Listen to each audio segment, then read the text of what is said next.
School के बाहर खड़ी सीमा की कहानी सुनकर आपको लगेगा कि कभी-कभी सबसे बड़े सपने सबसे छोटी शुरुआत से पूरे होते हैं।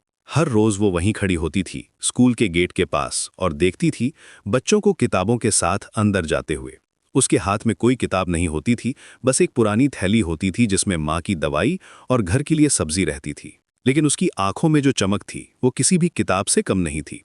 लोग अक्सर कहते थे, अरे सीमा, अब पढ़ाई अब किस काम की, उम्र निकल गई।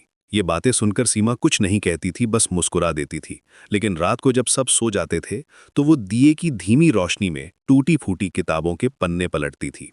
वो किताबें कहीं से मिली थीं, कुछ फटी हुई, कुछ के पन्ने गायब, लेकिन सीमा के लिए वो खजाने से कम नहीं थीं। हर शब्द को वो इस तरह पढ़ती थी जैसे कोई अपने सपनों को जोड़ रहा हो। एक दिन अचानक उसी स्कूल में एक टीचर की जरूरत पड़ी। सीमा ने जब ये सुना तो उसका दिल तेजी से धड़कने लगा। क्या वो कर सकती है? क्या उसमें हिम्मत है? डरते हाथों से उसने फॉर्म भरा। हर एक शब्द लिखते वक्त उसके हाथ कांप रहे थे, लेकिन उसने हार नहीं मानी। कमला, कभी-कभी सबसे बड़ी हिम्मत सबसे छोटे कदम में छुपी होती है। इंटरव्यू का दिन आया। सीमा वहीं बैठी थी जहां कभी वो बाहर से देखा करती थी। इंटरव्यूअर ने पूछा, आपका अनुभव क्या है?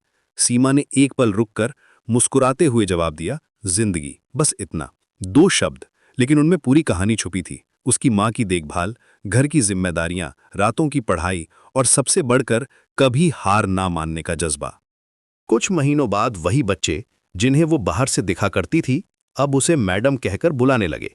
जब पहली बार किसी बच्चे ने उसे मैडम कहा तो सीमा की आंखों में आंसू आ गए। वो वहीं जगह खड़ी थी, लेकिन अब वो अंदर थी, अपने सपनों के अंदर। उसने कुछ नहीं कहा, बस मन ही मन सोचा। खामोशी से की गई मेहनत शोर से बड़ी होती है। सीमा की कहानी हमें सिखाती है कि उम्र सिर्फ एक नंबर है और सपने देखने की कोई आखिरी तारीख नहीं होती। जब दुनिया कहती है बहुत देर हो गई, तो याद रखिए कि शुरुआत करने का सबसे अच्छा वक्त अभी है। सीमा ने साबित कर दिया कि जिंदगी का अनुभव किसी भी डिग्री से बड़ा होता है, और जो लोग चुपचाप मेहनत करते रहते हैं वो आखिर में सबसे ऊंची आवाज बनते हैं।